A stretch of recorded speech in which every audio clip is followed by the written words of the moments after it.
À Montréal, pour obtenir un permis, ça peut prendre jusqu'à 2 ans. Non, ça n'a aucun bon sens. L'entrepreneur qui achète un terrain ou qui achète un immeuble qui veut le démolir pour reconstruire plus gros, ça il prend 2 ans. Il prend l'argent où? C'est de la paresse. Le rôle d'un politicien, c'est de chercher ce qu'il y a de mieux pour son pays. Chercher ce qu'il y a de mieux pour son pays, c'est non logique d'avoir 80 % que tu exportes dans un seul pays. Il en existe d'autres pays. N'importe quoi que tu y mets avec passion et que tu fais intelligemment, tu vas réussir. C'est ça de la vente subtile. C'est ce que j'ai toujours fait dans le club. On s'inscrivait pour un cours de 400, j'en donnais pour 1000.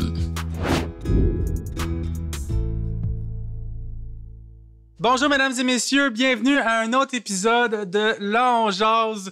Aujourd'hui, on a un invité vraiment spécial pour moi, quelqu'un que j'admire depuis longtemps, sans qu'il le sache, pour avoir lu un de ses livres, pour avoir entendu parler de lui partout à travers le monde de l'immobilier. Quelqu'un qu'on surnomme un peu comme le parrain de l'immobilier au Québec. Sans plus tarder, mesdames et messieurs, je vous présente le seul et l'unique, Monsieur Jacques Lépine. Bonjour. Bonjour, Jacques. Merci d'être là aujourd'hui. Ça fait plaisir. C'est vraiment un honneur. C'est vraiment un honneur de vous recevoir. Comme j'ai dit là, dans l'intro, j'ai lu un de vos livres. En fait, c'était le premier livre que j'ai lu avec M. Cournoyer. Et puis, c'est un peu ça qui m'a comme donné la piqûre de me lancer dans l'immobilier. Après ça, j'ai fait du courtage. Donc, merci d'être une inspiration pour une génération complète et plus là, au Québec. Il te manque un livre, il te manque l'indépendance financière grâce à l'immobilier. Oui, c'est ça. Je lis pas vite, là, c'est pour ça. Mais wow, tu sais, puis on essaie de recevoir des invités vraiment de qualité comme vous, qui amènent une plus-value complètement incroyable. Puis c'est vrai que vous êtes un peu le parrain de l'immobilier au Québec. Comment vous le vivez, ça, le fait d'être une ressource tellement inspirante pour les gens? Ben, je l'ai vu très bien. C'est des gens qui me le disent. Moi, je fais ce que j'ai à faire, je fais ce que j'aime. Et quand tu fais tout avec passion, les résultats viennent automatiquement. Mm-hmm. Alors, je suis passionné de ce que je fais. J'aime ça transmettre mes connaissances aux autres. J'aime ça aider les autres. Et ça semble fonctionner très bien. Effectivement, avec les années, j'ai changé le portrait de l'investissement immobilier au Québec. On a formé tellement de personnes. Moi-même, j'ai formé au-delà de 25 000 personnes qui ont assisté à mes conférences ou mes séminaires. Ouais. Et tous les autres clubs compétiteurs, si on peut dire, ou complémentaires, sont issus de moi. Alors, ils ont fait leur premier pas en immobilier avec moi. Incroyable. Et après ça, ils ont vu peut-être qu'il y avait une rentabilité, puis ils ont décidé de partir ou ils voulaient faire des choses différentes. Quand vous avez parti du club, au début, vous étiez les seuls. Il y avait personne qui faisait ça. J'ai été 10 ans à peu près tout seul, sans aucune compétition. Il fallait être visionnaire parce que ça n'existait pas. Et c'est pas facile d'attirer les gens pour ce genre d'événement-là. Au début, je payais pour que les gens m'écoutent. Parce qu'il y avait pas assez de monde qui venait. Alors, je louais, puis je croyais, puis je me disais, à la longue, des gens vont venir, puis ils vont le dire, si c'est bon, les gens vont venir, ils vont attirer d'autres personnes. Et effectivement, c'est ce qui s'est passé. Parce qu'à ce moment-là, vous aviez déjà connu un succès assez considérable au niveau de l'immobilier. Oui. J'ai commencé en 1983 en immobilier, après quelques échecs dans d'autres types d'entreprises. Et quand j'ai commencé en immobilier, j'ai commencé dans une période très difficile, en 1981. Et pour vous donner un exemple, en 1983, le taux d'intérêt a monté à 24 %. Alors là, on se trouve ça terrible à 9 %, mais moi, j'avais vécu du 24 %. Et où ça a été ma force, c'est que la valeur des immeubles était presque à leur minimum.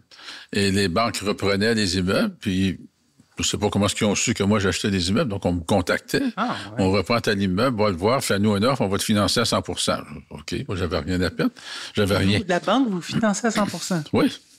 Wow, OK. Oui, à ce moment-là, le financement était complètement différent d'aujourd'hui. Je dirais que les preneurs de décision connaissaient moins l'investissement immobilier qu'on le connaît aujourd'hui. C'est incroyable, ça. Avec le crash, l'éclatement de la bulle immobilière de 2011, les banques se sont resserrées et ils ont pris leur leçon, elles aussi. Elles aussi. Alors, ils ont rajouté des règles un peu plus sévères, un peu plus strictes pour la qualification de prêt hypothécaire. Mais moi, ça a été de l'audace, un pur jeu de hasard, parce que je voulais acheter des immeubles. J'achetais des immeubles, j'avais rien à perdre parce que je suis parti avec rien. Mais la beauté de la chose, c'est que 1 an plus tard, en 1985, le taux d'intérêt a baissé à 8 %. Donc, tout ce que j'avais acheté a triplé de valeur. Wow. Alors, du jour au lendemain, je suis devenu millionnaire, innocemment. sans savoir exactement ce que je faisais, Ouais. un peu être au bon moment, au bon produit, mais j'avais cette passion et je cherchais, et j'analysais et j'achetais.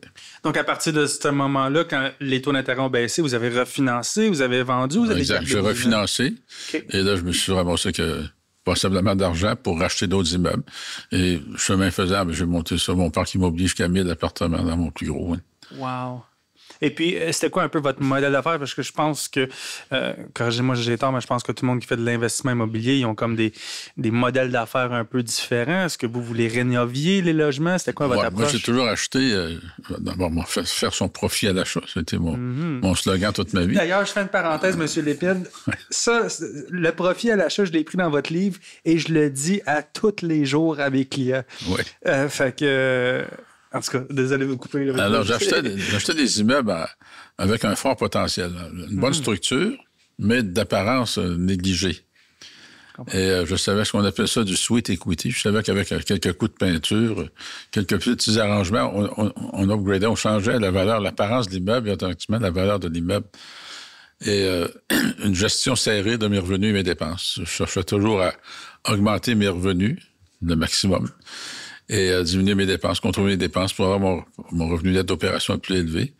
Et c'est avec ça que j'ai réussi à augmenter la valeur de mes immeubles. Incroyable. Puis là, vous êtes rapidement rendu à vraiment 1000 portes. En combien de temps ça a pris, ça? De 84 à 2000 à peu près, oui. 2000. Okay. Oui. Parce qu'il y a eu de 91 à 98 où là, tout s'est écroulé. Les immeubles ont perdu 50 % de leur valeur. Et les banques se sont ramassées avec un inventaire incroyable d'immeubles qu'elles avaient de la difficulté à écouler. Et en 98, ça a commencé à s'estomper. Mais en 2002, là, ça repartit en fou. Là, la confiance était revenue. Et là, depuis 2002, ici au Québec, ça a quasiment pas ralenti. Ça fait 23 ans. C'est normalement un cycle immobilier dure 17 ans. Ouais. Et là, on l'a dépassé ici. Là. Quand vous dites cycle immobilier, qu'est-ce que vous voulez dire? Est-ce qu'on parle d'un marché acheteur-vendeur? Du plus haut, plus bas, plus haut. Un cycle complet. Alors, c'est sûr qu'on vit d'un marché de vendeurs, un marché d'acheteurs. Actuellement, il y a un marché d'acheteurs, un marché de vendeurs, excusez, parce qu'il y a tellement de demandes et qu'on ne suffit pas à la demande. Donc, on en parlera tout à l'heure peut-être de l'avenir, de futur, pas juste de l'immobilier, le futur économique du Canada, mais du Québec. Ben oui, certainement. Ben, on peut même en parler tout de suite si vous pensez. Le marché, là, on est dans un marché de vendeurs, je pense, depuis quand même plusieurs années. Oui.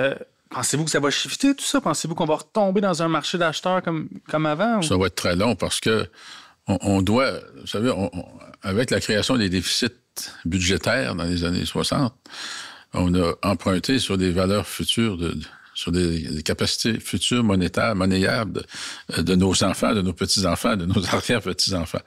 Alors, on a continué ça. Alors, on s'est doté. On était l'État-patrie, la mère patrie qui donne tout. Et là, on est poigné un peu à la gorge, un peu beaucoup à la gorge. Et on ne s'auto-suffit plus. Ces calculs-là étaient basés sur des calculs actuariels de croissance démographique, basés sur les années 40, 50, 60, où on avait beaucoup de reproduction. Mm-hmm. Mais là, on n'avait pas prévu qu'on arrêterait la reproduction. On continue la pratique, mais on ne reproduit plus. C'est ça. Alors ça change complètement les données économiques, de sorte que notre seule porte de sortie, et là, le Québec, on a formé un État universitaire. Hein, quand j'étais jeune, on travaillait manuellement, puis nos parents nous ont tous envoyés à l'université. Fait qu'on est rendu des universitaires qui, eux, ne travaillent pas manuellement. Mm-hmm. Donc, ça prend de la main-d'œuvre étrangère qui sont prêts à travailler.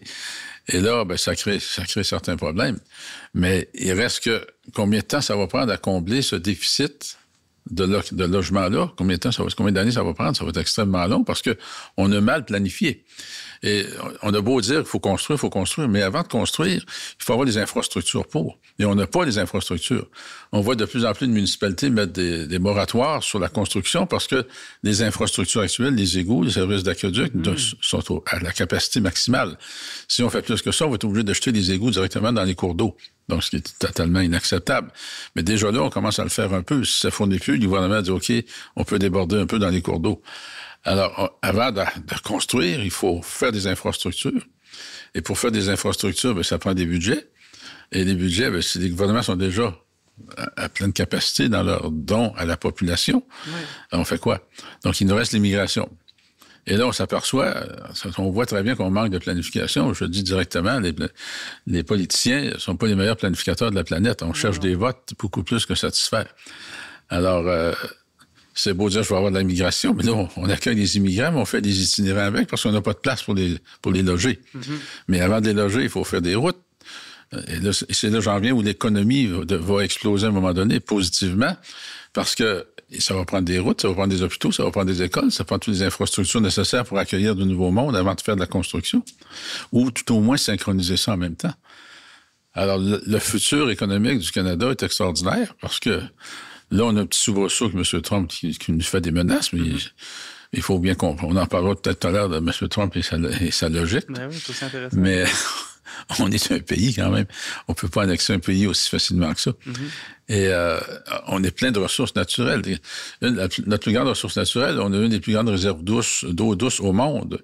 Et ce qui s'en vient de denrées de plus en plus rares. On va vouloir avoir cette eau-là. Et nous autres, on a différents minéraux, on a des mines, on a tout, on a des richesses naturelles à pas savoir quoi en faire. Alors, on est capable d'être autosuffisant, sauf qu'on a juste la bande du sud du pays. C'est énorme, notre pays, 5000 km. On a juste la bande du sud qui est habitée. Là, on s'inquiète du réchauffement de la planète, mais peut-être le réchauffement de la planète pour le Canada, ça va nous donner un peu plus de terres agricoles. On va être capable de monter un peu plus au nord. Donc, capable d'agrandir les villes, de créer de nouvelles villes. Mais ça va impliquer un changement de mentalité. Tu sais. Moi, je suis dans la mentalité qu'on était des Québécois, puis il y avait des Tremblay, puis des Gauvin, puis des Simard. Mais là, aujourd'hui, on voit de différents noms qui sont nés ici. Là. Alors, il faut s'adapter à ça. Ils sont citoyens autant que nous autres, on peut l'être, avec peut-être une mentalité qui vient de d'autres pays, mais cette mentalité va s'estomper au fur et à mesure des années en étant des locaux ici. Donc, la solution pour les infrastructures, puis régler un peu tout ça, ça serait quoi d'après vous? Ben, ça va se faire naturellement. Il faut... Vous savez, la machine gouvernementale est tellement lourde, ça n'a pas de bon sens. C'est incroyable. Je n'embarquerai pas dans la description de toute cette lourdeur-là, mais il va falloir alléger ça parce que, vous savez, à Montréal, pour obtenir un permis, ça peut prendre jusqu'à 2 ans.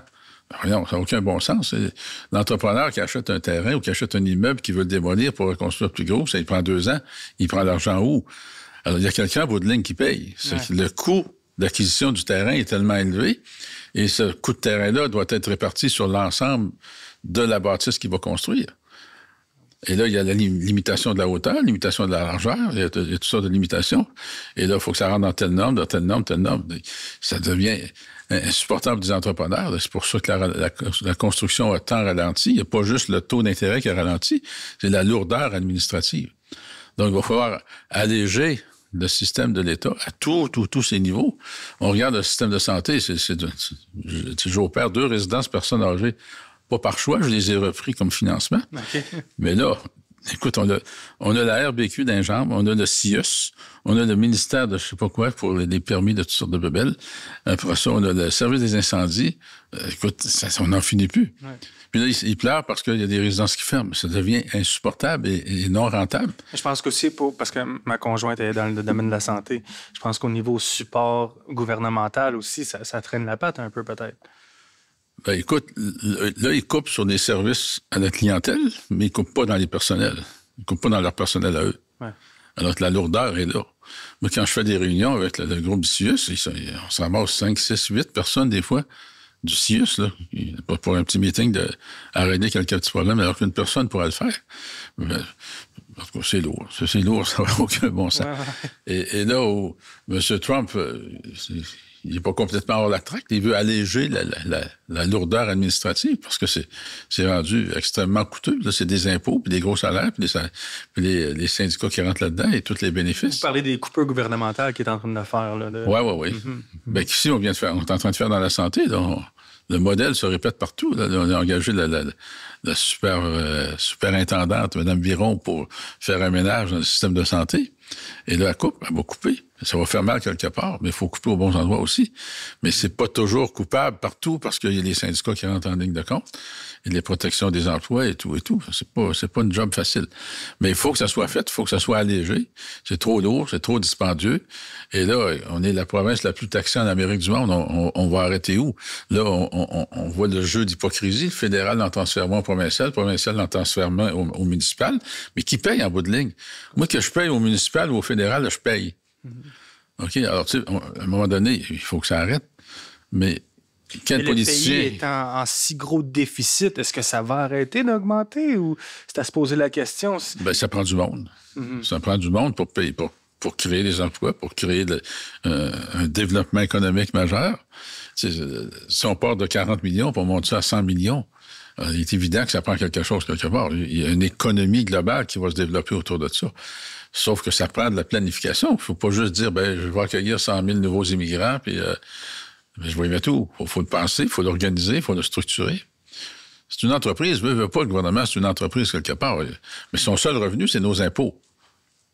Alors, créer des déficits, il y a des limites. Vous savez, la politique, c'est faite pour rendre service à la population, mais aussi, les politiciens, ils agissent en fonction de se faire réélire. J'ai fait de la politique municipale, puis arrêter après un mandat. Ah oui. Ça me rejoint pas du tout. Tout est fait en fonction du prochain mandat de me faire réélire, regarde.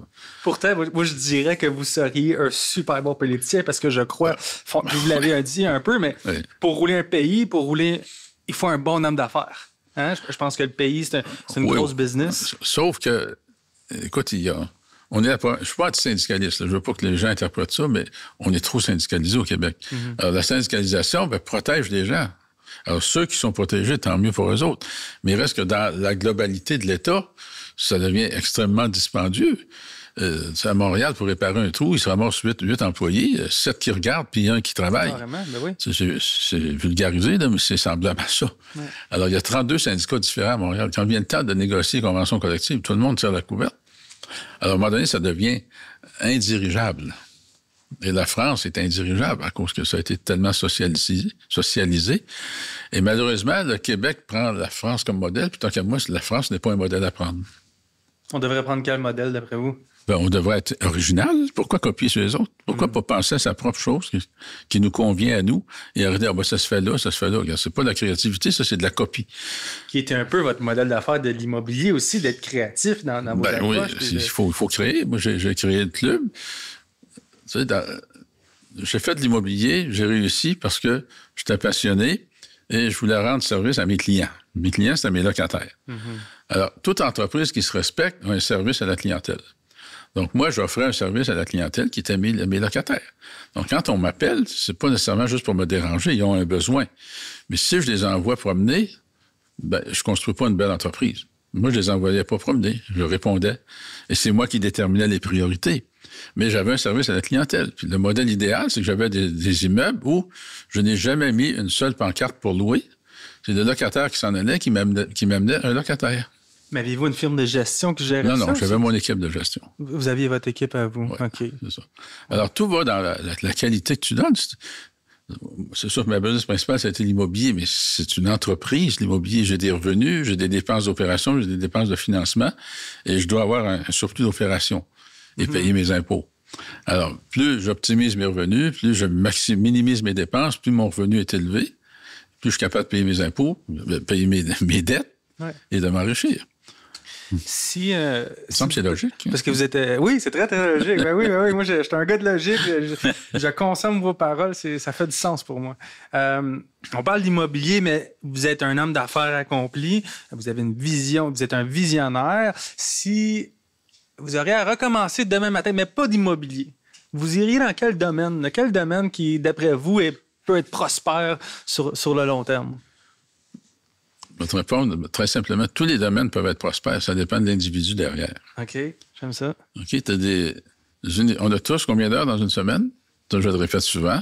168 heures. Qu'on soit riche, pauvre, instruit, non instruit, malade, en santé, on a tous le même nombre d'heures. Comment se fait-il que dans le même nombre d'heures, il y en a qui font des milliards par année et d'autres qui sont sous le seuil de pauvreté? Alors, la différence, c'est entre les deux oreilles. Okay? La vision, le mental que tu développes, le travail que tu fais sur ton mental, sur ta philosophie de vie et tes principes, tes valeurs de vie. Alors, plus tu as des principes et des valeurs de vie que tu respectes, tu vas être respecté première des choses et tu vas avoir une croissance. Mais l'ingrédient de base, c'est toujours la passion. N'importe quoi que tu fais, là, si tu ne mets pas de passion, ça va virer au vinaigre. À moins d'un pur hasard que tu es extrêmement chanceux, de bons produits au bon moment. Mais pour répondre à ta question, n'importe quoi que tu y mets avec passion et que tu fais intelligemment, ça va réussir. L'important, c'est de travailler intelligemment. C'est pas le nombre d'heures à travailler, c'est intelligemment. On a toujours 168 heures par semaine. Tout le monde dort, tout le monde mange, tout le monde a une famille, tout le monde a des loisirs. Alors, on prend le temps où pour faire ces entreprises-là, pour les parfaire? En nombre d'heures, tu peux pas dépasser 168. Tu ne t'offres pas. Donc, il faut apprendre à travailler intelligemment. Wow.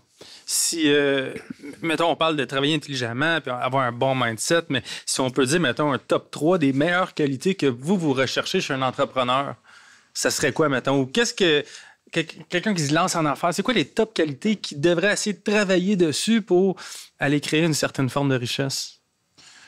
Ben, c'est les valeurs personnelles, le respect de l'autre et la passion. C'est simple. C'est aussi simple que ça. C'est aussi simple que ça. Wow. Tu sais, moi, je vais travailler le matin, j'ai 76 ans, puis je suis aussi excité que quand j'avais 20 ans. Okay? Parce que pour moi, c'est pas un travail, je m'en vais m'amuser. Je regarde mon fils de 5 ans, lui, tout ce qu'il pense, c'est jouer. Ouais. La seule chose qu'il pense, et pour lui, demain n'existe pas. Ce qui compte pour lui, c'est le moment présent. Alors, si on était tous dans le moment... Oui, on peut planifier pour le futur, mais ton futur n'existera pas si tu vis pas ton présent, et ton passé n'existe plus, il est passé. Donc, le vrai moment qui existe, c'est le moment présent. Alors, tant qu'à y être, pourquoi se fatiguer pour des choses qui n'arriveront peut-être pas? Peut-être qu'ils vont arriver aussi. Alors, fais intensément ton moment présent de la bonne façon, et ton futur s'installe automatiquement. Wow. De sages paroles. De sages paroles, j'aime beaucoup. Si on recule en arrière, on a parlé de politique, on y reviendra tantôt parce que j'aimerais ça qu'on parle de nos voisins des États-Unis. Mais si on recule en arrière un peu, bon, vous êtes amassé à environ 1000 portes. À quel moment est-ce que vous vous êtes dit, ben, tu sais, là, je vais m'en aller vers le prêt privé ou peut-être diminuer mon nombre de portes? C'est quand qu'il y a eu ce shift-là pour vous? Ben, tu sais, il y a une question de succession. À un moment donné, tu as des enfants, mais mes enfants, je les ai toujours laissés choisir. Moi, j'ai une fille de 51, un de 48, puis un fils de 5 ans. Je leur ai toujours laissé libre de choisir leur carrière. C'est pas parce que moi, je fais ça que tu es obligé de faire la même chose que moi. Donc, ils n'ont pas cette passion de l'immobilier. Et laisser un portefeuille immobilier imposant à quelqu'un qui n'est pas de l'immobilier va le dilapider dans le temps de le dire. Ils vont devenir des vendeurs motivés. Je dis, tant qu'à laisser quelque chose à des vendeurs motivés, je m'autant liquider moi-même au plein prix et leur laisser l'argent en temps et lieu. Alors, pourquoi j'ai cessé? Ben, à un moment donné, il faut prendre des décisions. Je continue à faire ça jusqu'à ma mort ou j'essaie d'autres choses. Alors, l'autre chose, ben, je trouvais ça le fun, moi, faire du prêt privé. J'en fais depuis longtemps, à petite échelle. Puis là, j'ai vendu le club à Yvan Cournoyer. Puis là, je vais faire quoi, moi, là? Puis je vais faire un peu plus de prêt privé pour m'amuser. Mais chemin faisant, ben, fais un prêt, puis fais 2 prêts, puis là, une autre personne, ben, j'ai de la liquidité, je peux t'embarquer avec toi, on va faire un prêt. On a ramassé 40 millions, puis là, on roule 40 millions. Et je trouve ça le fun parce que on est une banque. Puis la banque, elle est payée en premier. Quand tu fais de l'immobilier, tu es payé en dernier. Quand tu refinances ou que tu revends. Après quelques années, bien sûr, tu as une capitalisation de tes prêts, donc la dette diminue. Là, tu as un surplus d'opération. Mais là, l'impôt t'attend. Alors, mais le financement, il n'y a pas de plus-value, mais à mon âge, tout ça, j'ai pas de... Je dis le futur n'existe pas. Alors, à mon âge, le futur existe encore moins. Moi, je peux crever demain matin, je peux crever dans 10 ans, dans 20 ans, je ne sais pas. Donc, mais je ne peux pas avoir cette vision à long terme. Alors, ma vision à court terme, ben, c'est d'avoir des revenus immédiats. Alors, le financement me permet d'avoir des revenus immédiats. On parlait tantôt de vos clients. Mais je fais encore de l'immobilier, hein? Oui. Je fais encore de l'immobilier. Ah oui. Pour accepter un prêt, il faut que j'analyse l'immeuble comme je étais pour l'acheter. Oui. Puis qui de mieux que Jacques Lévin pour analyser une propriété? En tout cas, je me débrouille bien. Je pense que oui. Puis là, on parlait de clients tantôt, mais là que vous faites des prêts privés, c'est qui vos clients? Notre spécialité, c'est l'optimisation. Okay. Alors, des gens qui achètent, qui veulent optimiser, augmenter la valeur et refinancer ou vendre. Donc, on fait des bridge loans, comme on appelle en bon français, là, des prêts intérimaires. Donc, c'est un marché que les banques ne couvrent pas. Parce que c'était pas payant pour elles. Des prêts à court terme, c'est pas payant. Pourquoi c'est payant pour vous? À cause du taux d'intérêt. Une banque va charger 4-5 nous autres, on charge 15, 3 de frais de dossier. Mais la banque, c'est inacceptable pour elle de faire ça. Alors, nous, c'est payant parce qu'on peut faire ça. On n'a pas l'infrastructure d'une banque. Imagine-toi. C'est nécessaire pour le client. Oui, c'est nécessaire, certain. C'est un besoin. Ben oui. C'est un besoin. Si on n'est pas là, il y a le monde qui vient me dire c'est cher. Je dis, regarde, on va s'asseoir, on va compter, là. Tu vas faire combien de profit dans ta transaction? 1 million? Moi, je vais t'avoir prêté 1 million pendant 1 an maximum, 15 %. Donc, 15 % d'1 million, ça fait 150 000. 1 million moins 150 000, si je compte bien, il t'en reste 850 000. Je dis, m'amène-moi pas la boîte de Kleenex, je n'aurai pas le goût de pleurer du tout. Vu de même, c'est des bons calculs. Là. C'est ça. Alors, notre argent te permet de réaliser ton projet. Alors, si tu ne l'as pas, tu ne le réaliseras pas, parce que la banque ne te le fera pas. Alors, il y a des risques, c'est sûr, mais on analyse nos risques en fonction de l'individu principalement. Hein. D'abord, le meilleur des projets, mais si l'individu, c'est un tueur, à la dernière minute, il va sortir le fusil, il va dire, regarde, moi, je te paye pas. Oui, c'est ça. Ça m'intéresse pas. Donc, il y a l'analyse, puis là, on rentre dans l'humain, puis je trouve ça super intéressant. Vous analysez la bâtisse, vous analysez le projet, mais comment est-ce que vous analysez l'individu? Ben, on pose des questions, on reformule les questions, on enquête, puis on voit sur de la contradiction, le délai pour nous produire les documents qu'on a de besoin. Alors, normalement, quand tu vas voir un prêteur privé, peu importe le prêteur, tu devrais savoir ce que tu as de besoin. Alors, quand on vient me voir puis on me demande ce que j'ai de besoin, il vient de perdre des points. Tu n'es pas si organisé que ça. Et là, on a une série de documents. Ouais, mais tu en as autant qu'une banque. Ben oui, mais on est une banque. On n'a pas le titre d'une banque, mais on est comme une banque. Et ce qu'on veut, c'est avoir notre argent. Je ne veux pas ta bâtisse, je veux avoir mon argent. Donc, je m'assure que tu vas être capable de me rembourser. Alors, on regarde le caractère de l'individu, ses valeurs, puis si ça ne correspond pas à nos valeurs, puis c'est pas difficile à trouver. Hein. Tu parles, puis à un moment donné, tu le mets à bout de... Comme Trump, M. Trump fait. Tu mets le monde à bout de patience, puis là, les caractères explosent. Puis là, tu vois l'individu. Et le délai que ça prend pour nous envoyer les documents, bien, il perd des points, puis à un moment donné, c'est non, ça a été trop long. Ouais. Êtes-vous une personne de feeling ou c'est plus analytique au niveau de la personne avec qui vous prêtez? Ben, c'est plus analytique, mais j'ai des feelings aussi. Puis aujourd'hui... moi, je dis souvent, on me demande des conseils, je dis, regarde, tu connais ça, Google+? Tape le nom sur Google. Ouais. Tu vois ce qui sort là. Des fois, tu découvres bien des choses. Hein? C'est très révélateur parce qu'il fouille partout, puis ça reste toujours là. Ouais. Même les réseaux sociaux, mes clients, j'y regarde avant de... C'est ça. Alors, il y a différentes façons. Fait qu'on réussit, mais c'est un peu... Quand quelqu'un qui m'appelle, ben ça presse, ça me prend ça la semaine prochaine, je vais voir ailleurs. Oh. Ouais, c'est impossible. Impossible. Tout ce qui est pressé vaut pas la peine d'être fait. Dans mon livre à moi, là. C'est ça. Fait qu'il y a des gens qui s'éliminent d'eux-mêmes. C'est ça. Bon. Mais il y a des fraudeurs. Il faut faire attention. Il faut être très prudent. L'épisode d'aujourd'hui est une commandite des entretiens Raven, une compagnie de lavage de fenêtres et revêtement extérieur. Si vous voulez redonner un éclat à votre maison, contactez-nous au numéro de téléphone suivant. On va s'assurer de vous produire une soumission rapide à prix compétitif. Bonne écoute. On retourne dans le marché actuel d'aujourd'hui, marché vendeur, marché d'acheteur, les tendances de qu'est-ce qui s'en vient pour le futur. Mais aussi, on a jasé un peu des Américains, nos voisins du Sud, qui est très à l'heure sur qu'est-ce qui se passe dans les nouvelles présentement. Est-ce que tu penses que ça va affecter le marché d'ici? Comment tu penses que ça va affecter le Canada, tout ce qui se passe présentement? Ben, on a une inquiétude, mais d'un autre côté, je le remercie quelque part parce qu'ils nous poussent, surtout nos fameux politiciens, à travailler, à chercher des solutions. Et là, on était assis sur un confort impensable. Écoute, comment est-ce que tu peux t'imaginer que 80 % de tes exportations s'en vont dans le même pays? Ah, ben c'est nos amis. Puis c'est pas diversifié du tout. C'est nos amis. Puis regarde, c'est de la paresse. C'est de la paresse. Le rôle d'un politicien, c'est de chercher ce qu'il y a de mieux pour son pays. Chercher ce qu'il y a de mieux pour son pays, c'est non logique d'avoir 80 % que tu exportes dans un seul pays. Il en existe d'autres pays. Et là, d'un coup, on se réveille. Ah, ben oui, on pourrait. Il y a l'Europe, il y a la Scandinavie. T'aurais dû y penser avant, là. Alors, tu sais, là, il nous force. Il nous force à être créatifs et à chercher des nouveaux marchés, des nouvelles façons de faire. Et là, je regarde tous ces politiciens-là, tout d'un coup, ils allument, là. Tout d'un coup, ils allument. Puis là, leur popularité augmente parce qu'ils commencent à allumer. Alors, ça en est la solution, la créativité, l'observation, ne pas dépendre d'un seul pays ou de quelques pays. Pensez-vous que ça va nous affecter de façon négative ou peut-être même positive? Ben, il faut... Quand tu regardes Trump, là, lisez son livre The Art of the Deal qui est sorti dans les années 80. Tu vois très bien sa stratégie. Lui, en négociation, la partie adverse, c'est un ennemi, en partant. Donc, il va tout faire pour coller l'ennemi au mur. Sachant très bien qu'en le collant au mur, ben, il va y avoir une négociation qui va s'installer, puis il va être capable d'aller sortir le maximum qu'il peut de l'individu. Il applique exactement la même stratégie. D'abord, il se fout de tout, là. OK? Moi, I'm the boss, c'est moi le maître de l'univers. Et là, il laisse aller toutes ces négociations. Fait qu'il fait peur à tout le monde. Il dérange la planète, là. Ah oui, ben oui, carrément. Okay? Il dérange le confort de la planète. C'est vrai que c'est la puissance là, numéro 1 au monde, la plus grosse armée et tout. Mais ça peut changer.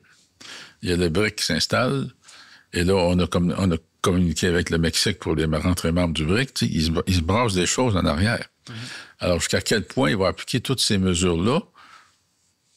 On ne sait pas. Regarde, il a déjà changé d'idée là, pour les automobiles ce matin, ou hier. Okay? Fait qu'il va en avoir.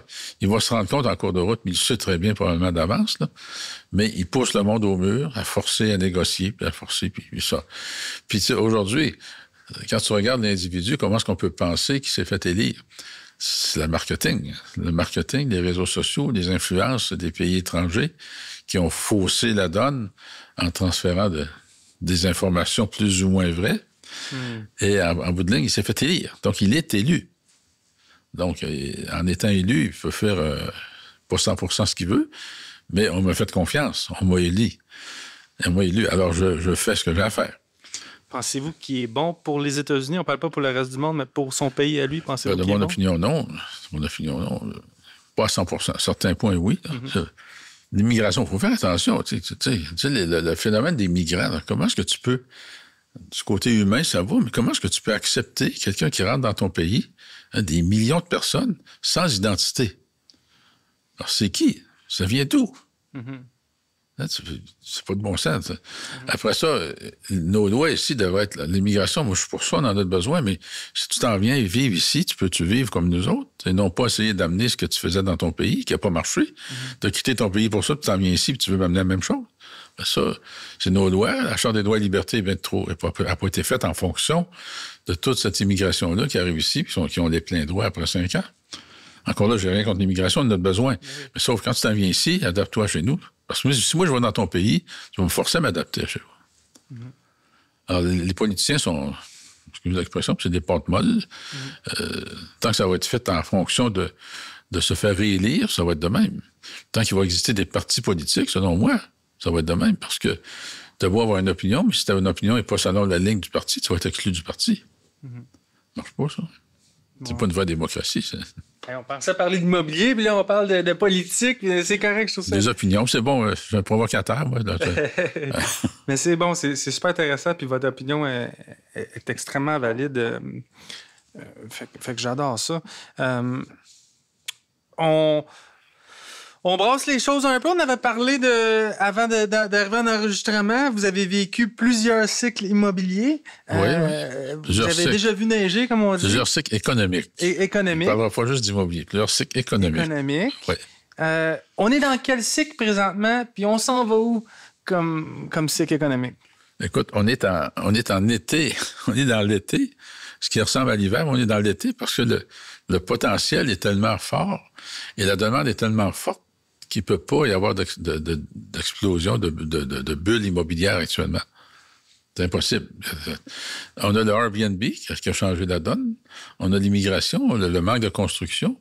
Donc, avant qu'on comble tous ces besoins-là, même si on interdit tous les Airbnb, il va y avoir un taux de vacances trop élevé.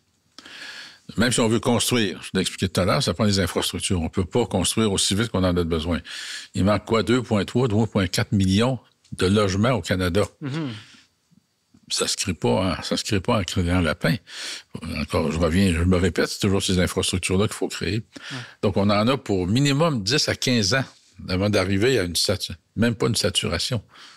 Parce que on accepte l'immigration qui se reproduit. Alors, si on accepte 150 000, l'année prochaine, ils vont être peut-être 300 000, eux autres, là. Ils vont se reproduire. L'année d'après, 400 000, 500 000, en plus de ce que tu vas accueillir. Fait que l'objectif d'atteindre 100 millions au Canada d'ici l'an 2100 est faisable. Non pas juste avec l'immigration, mais avec l'accroissement de la population. Alors, tout cet accroissement de population-là, obligatoirement, va créer une économie à tous les niveaux. La nourriture, les routes, je l'ai énuméré tout à l'heure. Tout ce qu'on a de besoin pour qu'une société puisse vivre. Alors, et là, bien évidemment, avec ce qui se passe actuellement, il faut retrouver une certaine autonomie. Ça va prendre du commerce extérieur, comme il y en a toujours eu. Ça va prendre des échanges commerciaux, des équilibres d'échanges commerciaux. Mais il faut apprendre à avoir de plus en plus d'économies autonomes. Sauf certains milieux, la nourriture, bien, c'est sûr que les fruits et légumes, nous autres, on en a juste l'été. Donc, on va toujours être dépendant d'une importation. Mais moi, j'ai vécu toute ma jeunesse des fraises, il y en avait juste l'été. Des pommes, on avait juste l'automne. Des patates. Mon père, il achetait 50 poches de patates, puis il mettait ça dans le sous-sol. Donc, on vivait avec ce qu'il y avait, selon les saisons. Alors, peut-être qu'on peut revenir à la nourriture saisonnière aussi, on ne sait pas.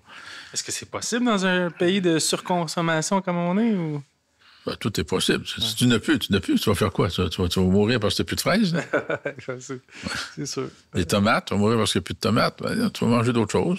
On s'adapte à tout. Hein? On est une société gâtée parce qu'on a tout. La mondialisation a été très bonne, mais là, on est rendu à la saturation de la mondialisation où on a tout déséquilibré. En ne faisant pas attention où on exportait, où on importait. Et là, on réalise que, c'est vrai, on aurait dû faire attention. Fait qu'on se réveille. Et collé au pied du mur comme ça, ben, la créativité, automatiquement, est obligée de rentrer en ligne de compte. Wow. Puis, si on en revient à l'immobilier un peu, moi, je suis curieux d'avoir votre opinion sur un spécialiste de l'immobilier. Ça va être quoi l'immobilier dans 10 ans? C'est pas tellement loin, 10 ans, mais il y a des changements qui vont arriver d'ici là, c'est sûr. C'est là. C'est là, oui. C'est là parce que, historiquement, nous autres, on vivait dans 1200 pieds carrés par appartement. Ouais. C'est grand. Mais là, avec la densification et le coût de construction et le coût du terrain, dans le même espace, en cube, en mètres cubes, tu vas être obligé de faire plus d'appartements. Donc, moins de superficie par appartement. Mm-hmm. Ensuite, regarde les prix où c'est rendu, là. Moi, j'ai visité l'hiver dernier la petite Havane à Miami pour acheter là parce qu'il y a un fort potentiel pour l'optimisation. Okay. Et là, déjà, ça vit 2 familles. Un toit et demi, 2 familles. Ici, c'est impensable, mais c'est ce qui va arriver. OK? Parce que les gens qui viennent de l'extérieur sont habitués à une certaine style de vie, j'oserais dire jusqu'à une certaine misère ou façon de vivre. Mm-hmm. Et pour eux autres, c'est normal de vivre 2 familles. Pour nous autres, c'est inacceptable. Pour eux autres, c'est... Alors, on voit très bien ce qui s'en vient. On voit c'est très bien dessiné. Alors, des appartements plus petits. Et on le voit très bien. Il y a des condos qui ont de la misère à vendre parce qu'ils sont trop grands, sont trop chers. Parce que tu as de l'acquisition, mais après ça, faut que tu les gardes. Tu as des coûts d'opération, des coûts de gardage. Et alors, ça s'en vient. C'est déjà là. On construit plus petit. Parce que le coût du terrain est tellement élevé qu'il faut que tu aies plus d'appartements, moins de superficie, dans le même total de superficie. Et la densification par appartement. Wow. Mais ça, c'est là, ça a déjà commencé. C'est commencé, là. Puis si on recule encore plus loin, 30 ans. Oui. Bien, ça va prendre un certain nombre d'années avant qu'on sature cette façon de faire-là. Parce qu'à un moment donné, tu ne pourras pas vivre dans 300 pieds carrés. Okay. Alors, qu'est-ce qui va? L'expansion, les villes, ça fait déjà quelques années, j'ai fait de la politique de 2017 à 2021, et on parlait déjà de densification des territoires. Donc, on a la protection du territoire agricole qu'on veut protéger. Là, on a cessé de vendre aux étrangers, parce que là, si tu prends la 3e couronne de Montréal, toutes les terres agricoles sont vendues presque juste à des Asiatiques. Mm-hmm. Qui sortent la production d'ici puis l'envoient dans leur pays. Donc, il faut protéger nos territoires. Et là, tu sais, nos sièges sociaux, ça disparaît. C'était toujours vendu à des Américains. Il faut qu'on change notre mentalité d'individualiste. Tu sais, on vend pour mettre beaucoup d'argent dans nos poches, mais on ne pense pas aux générations futures. Alors que l'Asiatique, lui, il pense juste aux générations futures. Il construit pour 100 ans, pour 1000 ans. Nous autres, on construit pour avoir le plus de cash possible puis disparaître dans la brume. Et ça arrête là. Mm-hmm. Donc, il faut changer nos mentalités, être plus visionnaire à long terme, et non pas juste pour soi-même individuellement. Mais pourquoi que la population canadienne est si individuelle? Ben, écoute, moi, j'ai marié une Mexicaine, et là, je vois un peu le game de l'éducation où c'est de l'endoctrinement local. Pour faire une histoire courte, Christophe Colomb est arrivé en 1492, il a découvert l'Amérique. As-tu entendu parler après? Là, après ça, on entend Jacques Cartier en 1500, je sais pas quoi. Après ça, Champlain en 1608, puis Maisonneuve, c'est tout ce que tu entends. Mm-hmm. Mais Christophe Colomb, il n'a pas arrêté en Amérique du Nord, il a continué en Amérique du Sud.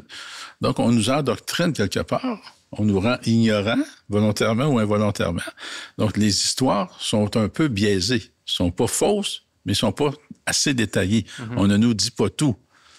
Alors, est-ce que, quelque part, l'endoctrinement, le lavage de cerveau, nous garder dans un espace restreint, est-ce que c'est volontaire ou non? M. Duplessis disait au curé, faites attention à ce que vous dites, M. le curé, dans votre discours, parce que vous avez des pertes de contrôle. Parce que dans ce temps-là, les curés... Il y avait l'influence sur la politique. N'oubliez pas que le ciel est bleu et que l'enfer est rouge. Il y avait les deux parties, les bleus et les rouges. Alors, tu sais, c'était... La religion a toujours été mêlée à la politique, jusqu'à peut-être moins récemment, mais dans certains pays encore. Alors, est-ce que quelque part, on nous endoctrine pas? Est-ce qu'on nous rend pas individualistes? Chacun chez vous, faites ta petite affaire, dérange pas trop. Ça se questionner. Est-ce que vous pensez que les terrains d'aujourd'hui seront les richesses de demain? D'investir avec des terrains aujourd'hui pour garder pour plus tard? Ou? Bien, c'est sûr, si tu n'as pas besoin de cash flow, le problème d'acheter du terrain, c'est que tu as des dépenses d'opération chaque année. Ouais. Donc, il faut que tu prennes tes revenus quelque part. Mais effectivement, c'est une matière première. Le terrain est une matière première. Alors, moi, j'ai conseillé des constructeurs qui avaient une grosse banque de terrain, puis l'institution financière vend des terrains, mais le constructeur ne voulait pas les vendre parce que c'est ma matière première. Je n'ai pas de terrain où je vais construire. Mm-hmm. Si je le vends là, je vais le racheter dans 5 ans, 5 fois le prix. Ben oui. Fait que c'était toujours une guerre. Et c'est encore une guerre entre les institutions financières et les constructeurs.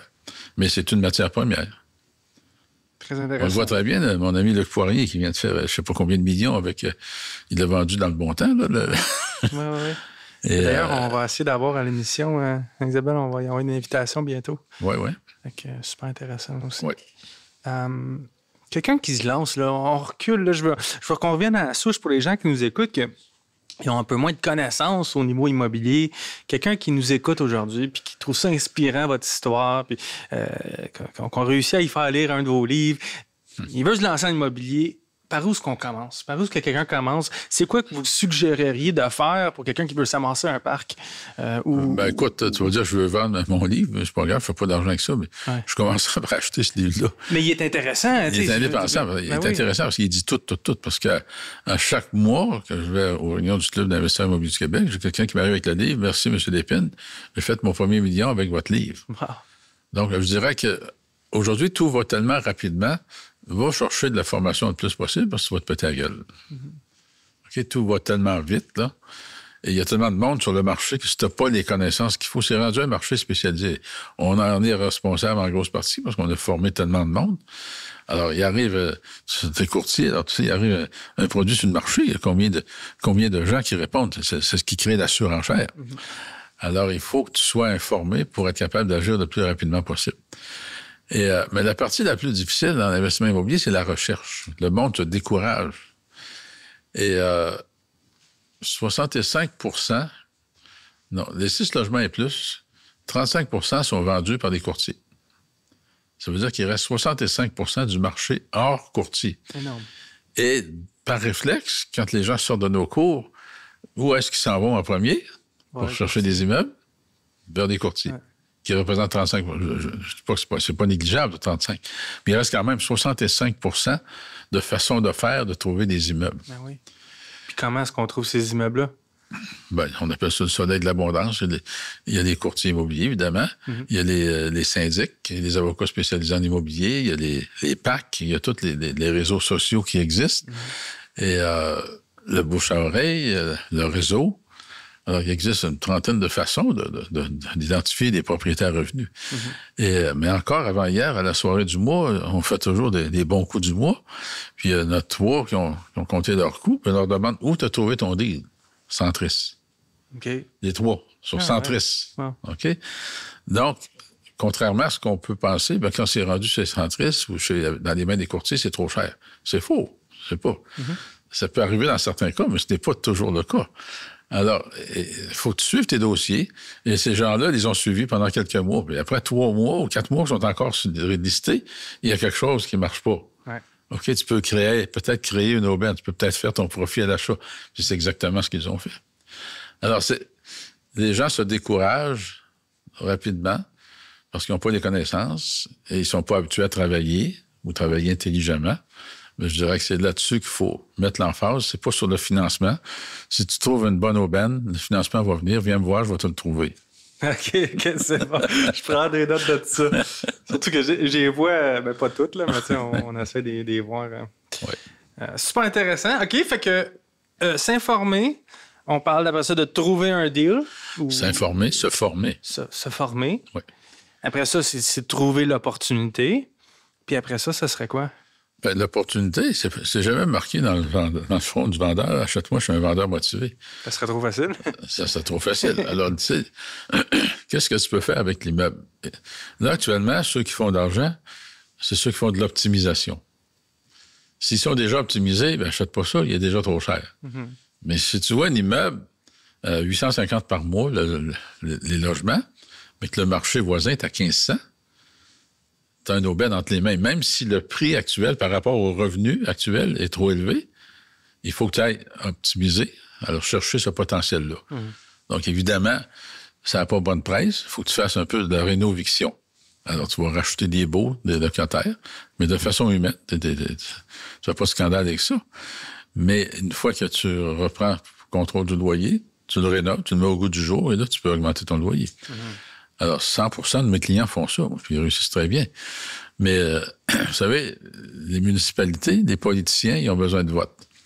Bon, là, les méchants propriétaires qui font de la rénoviction, ils sont terribles.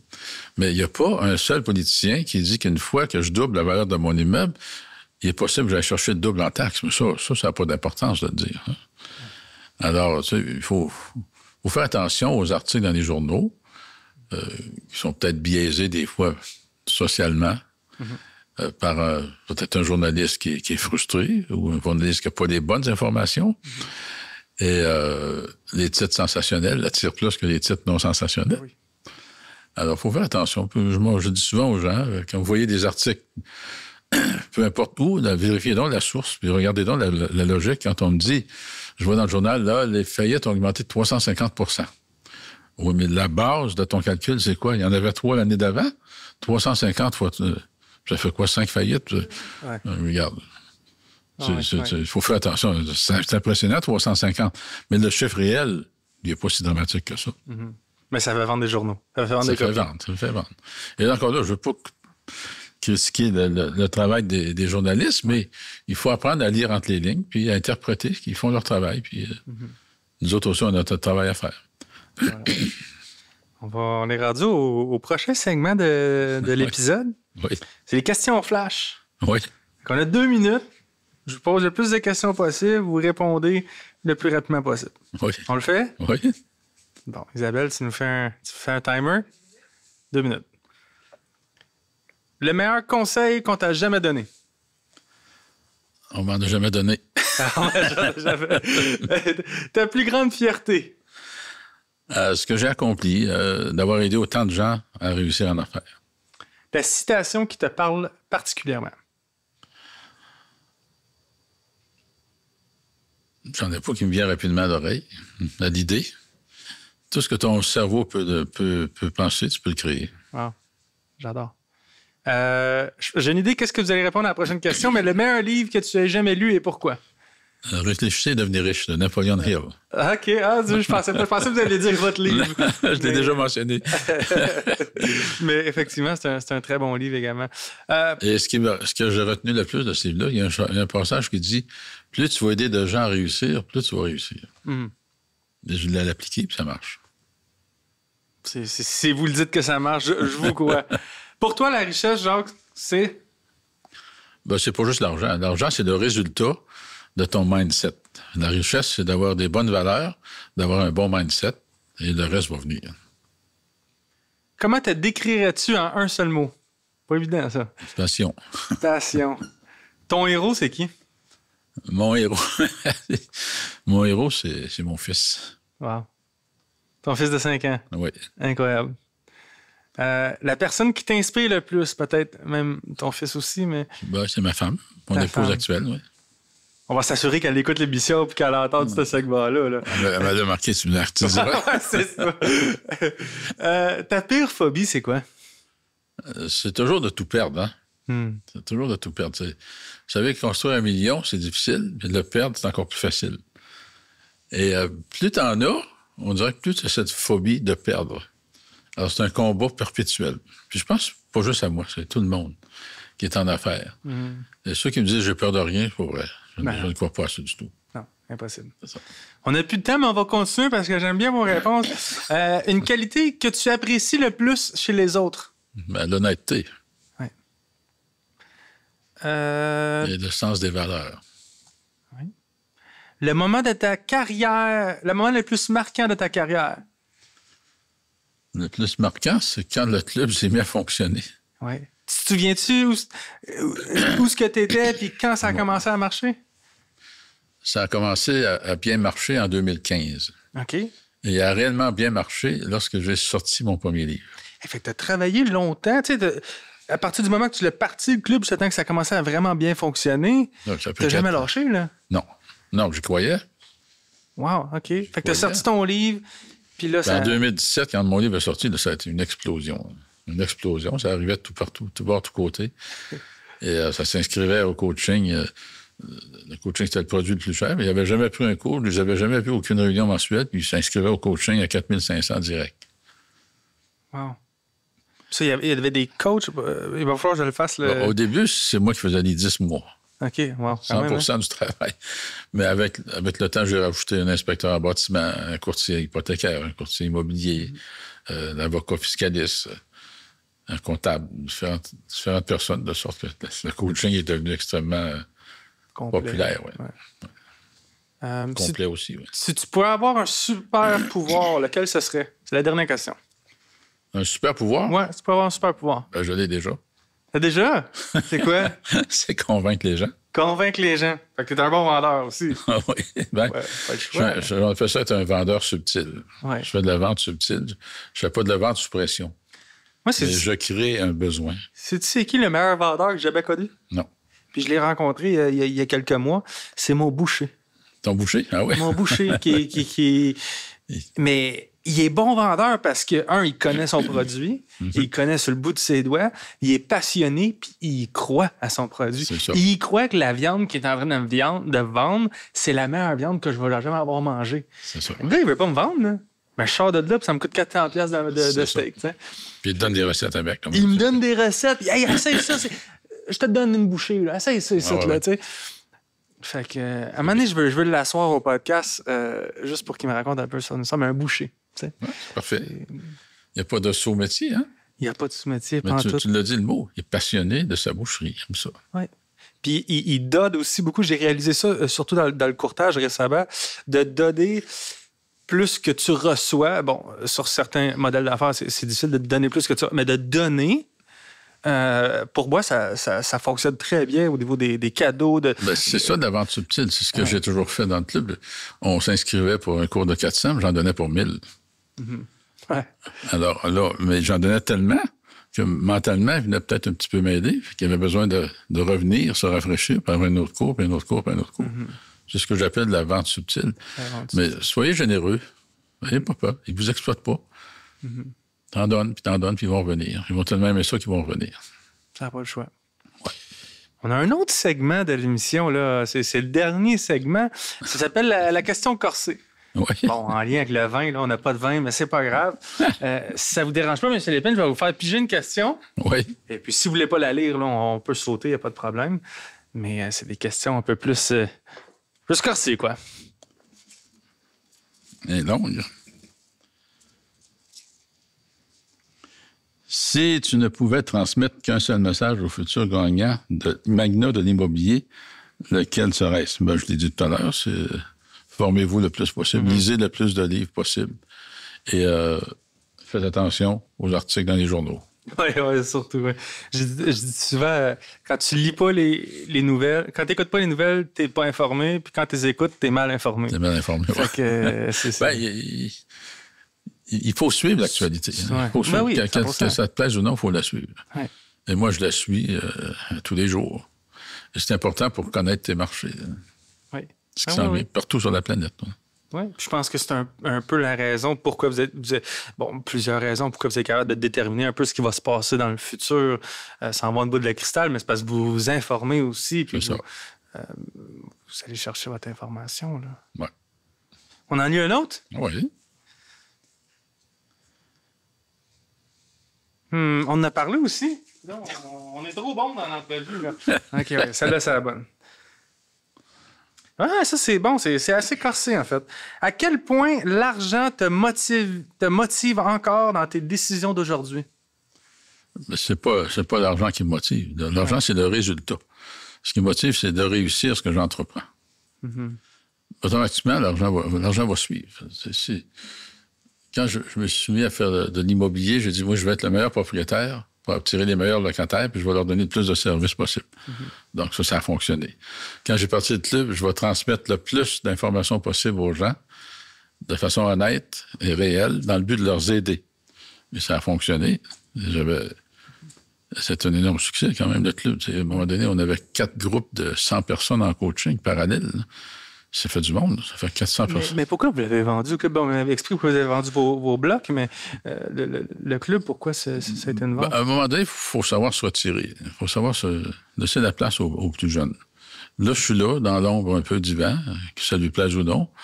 Mais je tire encore dans le sens que je suis très vu, très en vue. Mm-hmm. Et vous savez, enseigner les samedis, les dimanches, à un moment donné... je me suis marié, on a eu un bébé, il fallait changer de vie un petit peu. Là. Mm-hmm. Mm-hmm. Mais j'aime encore ça, j'aime encore ça enseigner. Oui. Mais faut transmettre au suivant aussi. Oui. Alors, je ne voulais pas se ramasser sur une scène à 80 ans à faire juste ça. Mm-hmm. Avez-vous des hobbies? Qu'est-ce que vous faites pour, à part travailler, là, pour vous occuper? Je joue de la musique. De la musique? Oui. OK. Quel instrument? Moi, c'était la guitare, mais avec la retraite, je suis plus capable. OK. Je joue du piano. Super bel instrument, le piano. Je m'amuse avec mon fils à lui montrer. OK. Je fais différents instruments pour l'initier. Il choisira celui qu'il veut. La fibre artistique. Mais au moins, la fibre mélodique, la musique. Mélodique, oui. Parce que la musique, ça apaise. Moi, j'ai un déficit d'attention. Même à mon âge aujourd'hui, je suis incapable d'écouter les paroles d'une chanson jusqu'à la fin. Incapable. Wow. Mais je suis capable de vivre les émotions de la chanson à cause de la musique. Parce que la musique a son intonation, c'est crescendo et tout. Tu es capable de monter dans l'émotion. Sans lire les paroles, je sais à peu près ce qu'il se dit. Ou ce qu'il veut transmettre. Incroyable. Là, je veux montrer ça à mon fils, il y a différents instruments. Il y a une petite flûte à bec, un xylophone. Mais je pense aussi que les enfants... Un petit drum.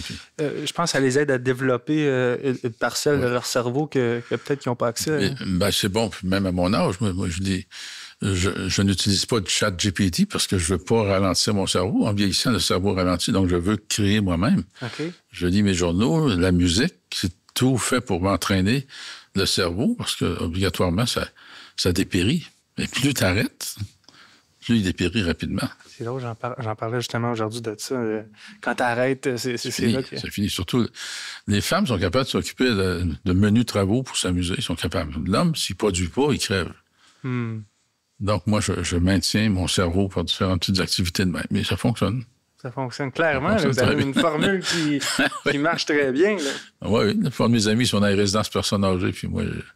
Encore à pleine forme, travailler. Ça ne fait pas partie de mes objectifs. Non, c'est ça. Ouais, c'est super, ça. Ça tire déjà à la fin. On arrive quasiment à 1 heure. Ça passe vite. Ça va vite, hein? On a un petit cadeau pour vous. Oui, pas une bouteille de vin. Pardon, une bouteille de vin? Non, on y a pensé. C'est un petit cadeau pour vous et votre femme aussi. Donc, vous allez pouvoir y donner. Ça fait plaisir. Donc, M. Léon, notre sommelier, va vous présenter ça. Merci pour, c'est pas grand-chose. Mais... Le beau podcast, c'est juste... Une casquette pour vous et madame. Vous avez chacun votre... On en met tout le temps. Il y a chacun sa couleur. Ah, ben oui. Vous voyez? Et puis elles sont aux couleurs de la chemise et de la veste. Oui, c'est voilà. Le fit était parfait. Merci beaucoup. Très, très enrichissant, même moi. Comment t'as trouvé ça? Moi, je suis un passionné aussi, et puis j'ai plus que la piqûre de l'immobilier. J'en vis et j'en mange à temps plein, donc moi, c'était comme un rêve là, d'être assis à côté de vous aujourd'hui. Moi, je profite autant de l'instant présent. Ça fait plaisir. Les conseils, tout ce que vous dites quand ça sort de votre bouche, moi, c'est... OK, la parole de Dieu. Voilà. Ma journée est faite. J'ai plein d'énergie pour continuer. Qu'est-ce qui s'en vient pour M. Lépine? C'est quoi les projets qui s'en viennent dans le futur? Ben, l'entreprise, on va la monter. Là, on est à 40, mais on va la monter à 100 millions. OK. En fait, moi, je travaille pour ma femme et mon fils. D'accord. Okay? Parce que quand tu as deux familles, il faut faire une démarcation. Alors là, actuellement, je travaille pour aider ma femme à continuer parce que moi, je vais probablement lever les pieds avant elle. Moi, j'ai 76, elle a 46. Mm-hmm. Puis mon fils, on ne le laisse pas dans la meilleure des sociétés. Fait que je vais essayer on essaie de lui alléger la chose le plus possible. Évidemment, il faut qu'il y ait une ligne de conduite, là.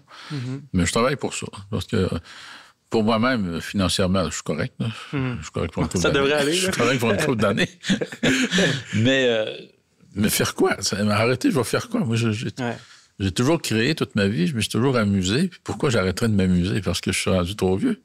Ben, ceux qui me trouvent lettre, ben regardez-moi pas, c'est tout. Ben oui, c'est ça. Passons à autre chose. Ils me trouvent trop vieux. Mais c'est ça. On va dans les restaurants, moi et ma femme, on nous regarde. C'est pas parce que je suis beau, là. Ma femme est belle, là. Mais on nous regarde. On dérange. Ouais. On attire l'attention, mettons, si on dérange pas. Peut-être parce qu'ils ont lu votre livre aussi, puis ils disent, là, c'est les gens qui arrivent. Ben, il y en a certains qui me connaissent, mais la plupart, je ne peux pas dire que je suis connu à ce point-là. Ouais. Mais quand j'ai rencontré ma femme, je suis allé la voir à Cancun une fois, puis on s'en va souper dans un restaurant, puis c'était assez spécial. Là, on sort du restaurant, puis il y avait un couple de personnes âgées. En fait, ils étaient de mon âge, là. La femme, elle me regardait avec une face, là. Elle avait l'air de dire, espèce de vieux vicieux. Tu veux lire ça dans ses yeux.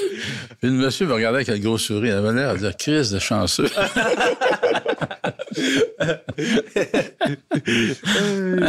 Il aurait voulu votre place pour moi, là.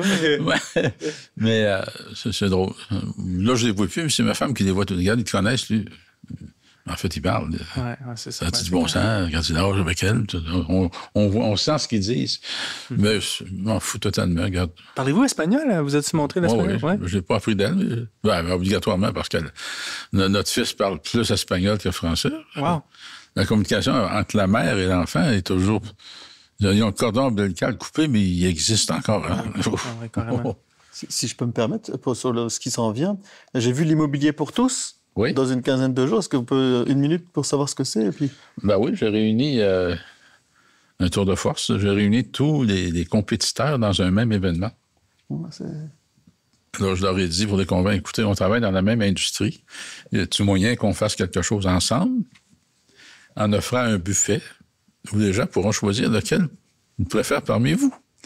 Mais attirons, c'est le concept de l'entonnoir dans la vente. Tu mets du monde, amène du monde le plus possible, puis ça va sortir dans le bout de l'entonnoir, puis ils vont choisir où ils vont aller. Ça va être un spectacle. Il va y avoir de la lumière, il va y avoir de la musique, il va y avoir 2 salles séparées, une salle pour les exposants et une salle pour le spectacle. Okay. Mais quand tu vas rentrer dans la salle de spectacle, ça va être un vrai show. 1h30 de temps, des projections, des vidéos de 30 secondes qui vont présenter chacun des clubs. Après ça, ils ont 2 minutes pour présenter les 5-6 clubs. Moi, je vais revenir avec mon éditorial, que je vais avoir le temps, comme je ne serai pas limité à 5 minutes. Mm-hmm. Je vais commenter l'actualité du mois. Il va y avoir Vincent pour la motivation. Puis après ça, la conférence principale de la soirée, qui sera un sujet éducatif. Sans entracte. 1h30. Tout le monde qui va rentrer sont obligés de passer par la salle des exposants. Après ça, on les transfère de salle. Puis quand ils vont ressortir, il va falloir qu'ils ressortent par la salle des exposants. Mm-hmm. Mais il n'y aura pas de place ennuyante que, moi, je fais ça, puis moi, je fais ça, puis moi, je fais ça. Quand tu fais la tour du monde qui allait se présenter en avant, tu en avais 25 qui allaient se présenter. Écoute, tu perds 3/4 d'heure à écouter du monde. C'est-tu plate, ça? Ouais, t'en parles la moitié de l'autre bord. Puis là, tout était dans la même salle. Ouais. Là, le conférencier parlait. Puis là, tu as une gang qui voulait réseauter ou s'informer auprès des membres corporatifs. Puis là, ça dérangeait tout le monde. Mm-hmm. Moi, je loue 2 salles. Ceux qui vont devoir le faire, mais ils ne dérangeront pas l'autre groupe. Ils ont le droit de le faire, mais ils ne dérangeront pas l'autre groupe. C'était ta fête lundi, je t'invite officiellement au VIP parce que j'ai vu qu'il y avait des billets VIP. Je vais l'inviter officiellement dans le groupe. OK. Ben, le VIP. C'est quand ça exactement? Le 19. Le 19. Mercredi 19. Au Renaissance sur Henri Bourassa. Le VIP, c'est que on a un buffet en bas avant, puis vous avez des places en avant. Bon, ben, voilà. S'il y a du vin, on va être là. Moi, je ferai pas une scène avec ça. Je vais à peine couvrir mes frais. Mais mon profit, ça va être la visibilité de la Société de crédit Immo Québec. Donc, tous ces réseaux-là vont distribuer ma publicité dans tout. Je vais avoir une visibilité de peut-être 500-600 000 personnes à chaque mois. Je le fais tous les mois, là. Puis il va falloir qu'on parle de visibilité sur le podcast aussi, là, pour avoir cherché ce type de vue-là aussi. Ben oui. C'est intéressant, on parlait de ça hors caméra. Je vous remercie, M. Lépine. Merci énormément d'être venu. Puis je sais que je parle pour David, je parle pour tout le monde en studio. Ça peut vous aider, tant mieux. Ouais. Super inspirant, chic type. J'ai hâte de vous revoir, puis on va être là le 19 sans faute. Formidable. Donc, merci beaucoup pour les gens qui nous écoutent. Si vous voulez contacter Jacques, où est-ce que les gens peuvent vous écrire? Société de crédit immoquebec.com. Parfait. Ou sinon, les réseaux sociaux. On va donner le lien en bio pour contacter M. Lépine. Restez aux antennes, restez à l'écoute parce qu'il va y avoir un extrait du prochain épisode. Bonne écoute. Merci d'être là. Épisode après épisode. Salut la gang.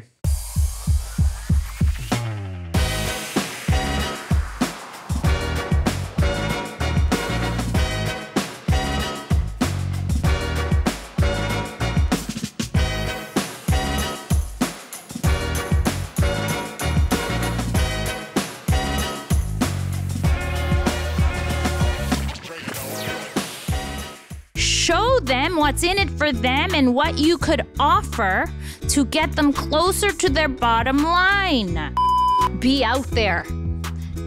That will accelerate your power in society. And how many videos are going to make this week? Let's try to do one a day. 7?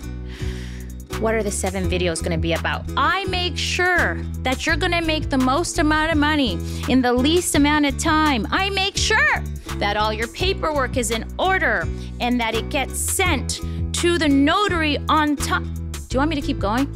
Could you imagine what you could do if you exercised your brain and your mouth and discipline it? Yeah. Voila, try it.